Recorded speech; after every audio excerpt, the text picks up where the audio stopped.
Mazmur 59 ayat yang ke-9 sampai ke-18. Demikianlah firman Tuhan. Tetapi Engkau, Tuhan, menertawakan mereka.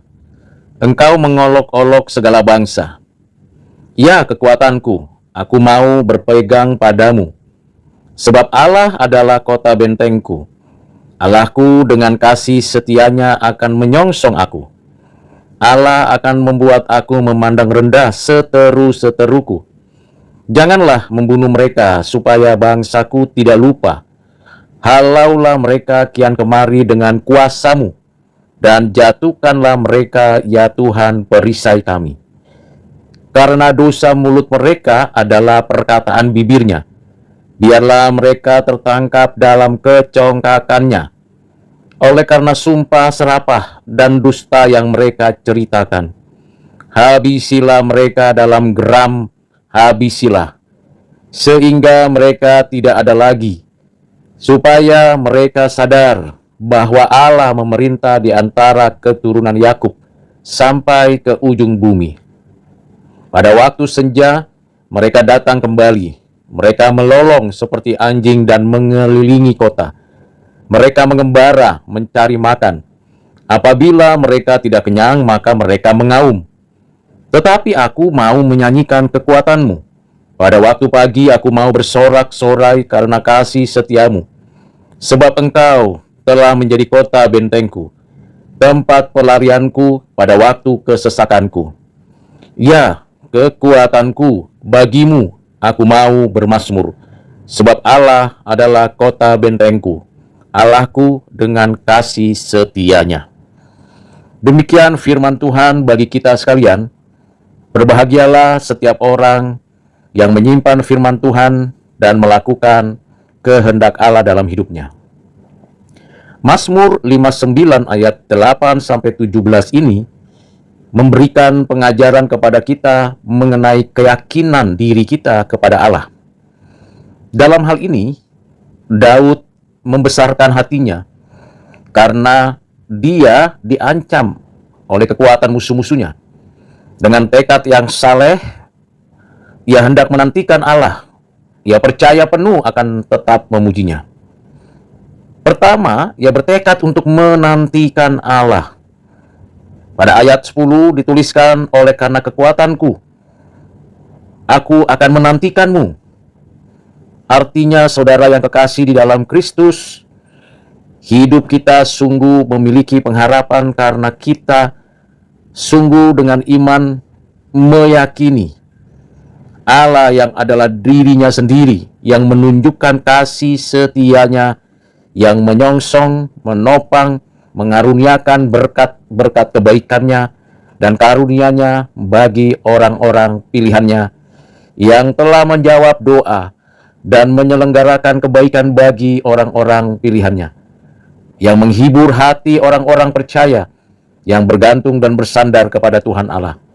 Kasih setia Tuhan teguh di dalam janjinya kepada setiap orang percaya, baik kepada Daud maupun kepada umatnya. Allah adalah Allah yang setia. Allah adalah Allah yang menyatakan kehendaknya. Kita menantikan Allah yang juga membalas kejahatan orang-orang yang bersalah kepada Tuhan. Tentulah sebagai orang percaya kita memiliki pengharapan agar kiranya kita menerima semua permohonan doa kita seturut kehendak Tuhan. Agar kiranya memang Tuhanlah yang menghukum musuh-musuh umatnya dan menatang mereka dengan murka yang menyala. Kiranya juga kita mengerti bagaimana Allah yang berkuasa itu mempermalukan musuh-musuhnya dan membuat kita menjadi orang-orang yang merasakan kehadiran Tuhan. Kita percaya bahwa Allah mendengar doa kita, tetapi keluhan atau suara dari orang-orang jahat tidak diperhatikan Tuhan. Sebab Engkau, ya Tuhan, mentertawakan mereka atas kebodohan mereka yang telah memberontak kepadamu, yang kesukaannya mengolok-olok Engkau dan mereka adalah bangsa kafir, penyembah berhala. Kita menyadari bahwa Allah menjadikan mereka sebagai batu peringatan saja berkaitan dengan keadilannya. Memang kita diperintahkan oleh Tuhan jangan membunuh, jangan melakukan kejahatan, membalas dengan kejahatan. Kiranya Tuhanlah yang menyatakan penghukuman atas orang-orang jahat, sekalipun kita sedang berada dalam kesulitan karena kejahatan mereka. Kita bersyukur kepada Tuhan, karena cepat atau lambat orang-orang jahat akan menghadapi kehancuran penghukuman dari Allah. Itu sebabnya pemazmur mengatakan, halaukan mereka dengan kuasamu, dengan kekuatanmu, sehingga mereka menyadari bahwa mereka berada dalam bayang-bayang kematian. Sekalipun mereka berlari sebagai pengembara ke sana kemari, mereka pikir mereka dapat lepas dan bebas dari penghakiman dan penghukuman Tuhan Allah. Tentu jawabannya tidak. Sebab Tuhan Allah telah menjatuhkan mereka yang jahat, dan kita mendapatkan perlindungan, dilindungi dengan perisai yang ajaib. Demikian juga kita menyadari bahwa Tuhan Allah memberikan kepada kita kekuatan untuk menghadapi mereka yang perkataan bibirnya cemar, najis, dan melakukan keangkuhan, kesombongan. Tuhan yang menghukum mereka yang melakukan dosa lidah, dan Tuhan yang menyatakan hukuman atas kejahatan, kesombongan perkataan mereka itu. Tuhan menyatakan kesungguhan menghukum mereka. Kita percaya bahwa Allah memuliakan dirinya sendiri, dan Ia bertata atas segala sesuatu. Dan segala sesuatu yang memberontak kepadanya akan mengalami kehancuran. Tuhanlah yang menghabisi mereka dengan geramnya dan murkanya, karena Tuhan adalah Tuhan yang adil, yang menghakimi dan menghukum orang-orang jahat seturut dengan perbuatannya, dan Tuhanlah yang akan menghancurkan mereka. Sebaliknya bagi orang percaya, Tuhan memerintah umatnya, memerintah untuk mereka yang percaya kepadanya, sungguh-sungguh meninggikan, memuliakan Allah. Memang rancangan penghakiman Allah untuk menyatakan kepada umatnya bahwa Tuhan menggenapi rencananya, memberikan hukumnya kepada segala makhluk, mengatur segala-galanya bagi kemuliaannya demi dirinya sendiri, dan Dia adalah Tuhan yang memerintah atas umatnya dari ujung ke ujung bumi, dari satu tempat ke tempat yang lain. Tuhan Allah adalah Tuhan yang memerintah. Tidak ada yang kebetulan di hadapannya, semuanya dalam rancangan, kehendak, dan kedaulatannya. Itulah sebabnya pelaksanaan pemerintahannya bersifat kekal, menyeluruh, dan tidak ada satupun yang dapat menghalanginya. Memang kita tahu bahwa begitu banyak manusia berdosa, dan kita tahu dan sadar bahwa kita pun orang berdosa yang patut dan layak dihukum. Dan mereka yang berbuat dosa selalu mencari cara untuk menyatakan kekuatannya untuk menyingkirkan orang-orang percaya. Tetapi Tuhan menghukum orang-orang jahat seperti itu pada waktunya, dan tidak ada pengampunan atas mereka yang melakukan kejahatan. Mereka bisa jadi mengerti tentang hukuman Allah, tetapi mereka tidak punya kemauan untuk menyesal. Bahkan mereka berupaya untuk bisa lepas dari hukuman Allah, namun mereka tidak diberikan kasih karunia untuk mendapatkannya. Saudara yang kekasih di dalam Kristus, hal yang berikutnya yang perlu kita renungkan, bagaimana keluhan yang begitu nyaring dan keras dari kemarahan mereka yang besar. Kita mesti tahu bahwa orang-orang jahat berupaya melakukan suatu upaya menakut-nakuti dan menjerat orang-orang percaya. Mereka tahu bahwa ada banyak orang yang mau bertobat, tetapi di pihak lain mereka membuat duka dan kesusahan bagi orang percaya. Selanjutnya mereka tidak banyak mendapat kelepasan. Hati mereka jauh dari kehendak kebaikan Tuhan.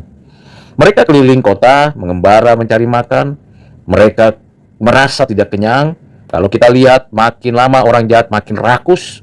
Sekalipun ada kecukupan, makin banyak tindakan korupsi, nepotisme, dan juga kolusi untuk mengenyangkan perut mereka, dan sekaligus untuk menunjukkan bahwa manusia, orang berdosa, kebanyakan hatinya sangat keras dan suka melawan Tuhan Allah. Mereka juga tidak dipuaskan dengan apa yang ada saat ini. Mereka begitu rakus menindas dan mengambil milik orang dengan kekuatan dan kuasanya. Mereka puas jika mereka mendapatkan apa yang diinginkannya, tetapi mereka justru sedang memelihara hukuman dalam hidup mereka.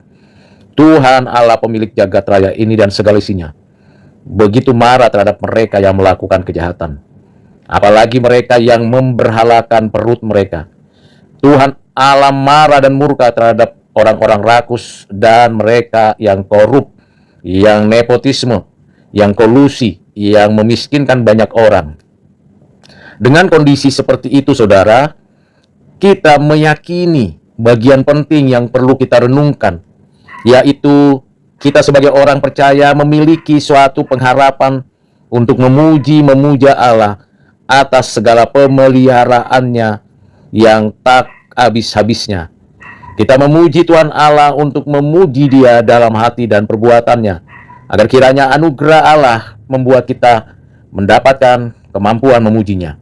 Mari kita perhatikan apa yang pemazmur puji-puja kepada Allah.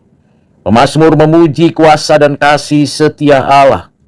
Pemazmur memuji dan memuja Allah setiap saat, dimanapun dirinya berada, dalam pelarian, kesesakan, kesulitan, atau dalam kebaikan. Pemazmur memuji Allah sebab ia masih bergantung sepenuhnya kepadanya dan yakin kekuatan baginya yang menyokongnya. Bagaimana pemazmur memuji Allah, meninggikan nama Allah dalam kondisi yang sulit? Saudara, Tuhan mengajak kita melalui Mazmur 59 ayat 8 sampai dengan 17 ini. Kita memuji Allah dengan bernyanyi, mengungkapkan sukacita, mengungkapkan rasa syukur. Dan itu yang kita sampaikan dengan nyanyian kudus yang berkualitas dan tidak asal-asalan. Bagaimana memuji Allah? Kita bersorak-sorai, meninggikan nama Allah, menyatakan kemuliaannya, tidak malu mengakui keagungan Kristus Tuhan Allah, sehingga kita bersorak-sorai di hadapan umat manusia karena kasih setianya.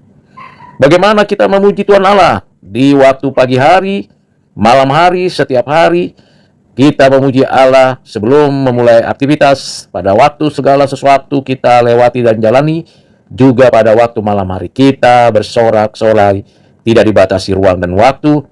Dan bagaimana akhirnya kita memuji Tuhan Allah? Kita bermazmur bagi Allah, menghormati dan menghargai Tuhan Allah dengan segala kemuliaannya. Dan kita mengarahkan doa kita kepada Allah di dalam dan melalui Yesus Kristus Anak yang hanya tunggal. Jadi 4 hal yang kita lakukan di dalam keyakinan kita kepada Allah yang hidup, yaitu bernyanyi, bersorak-sorak, menjalankan syukur kepada Tuhan tiap waktu, dan bermazmur bagi kemuliaan Allah. Kiranya dengan pengertian demikian kita menunjukkan keyakinan kita kepada Allah. Kesimpulannya, kita bertekad menantikan Allah dengan iman dan rasa syukur kepadanya. Yang kedua, kita melakukan memuji Tuhan dan meyakini kepada Allah dengan selalu berharap akan kebaikan, kekuasaan, dan kehendak-Nya. Pengharapan yang demikian membuat kita semakin bersandar dan bergantung kepada Tuhan Allah. Pengharapan yang memberikan kemenangan, kepastian, dan kesungguhan.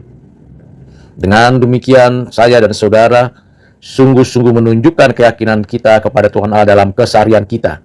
Bukan pada waktu senang saja, juga bisa kita tunjukkan pada waktu kita susah, sulit, menderita, dan sukar.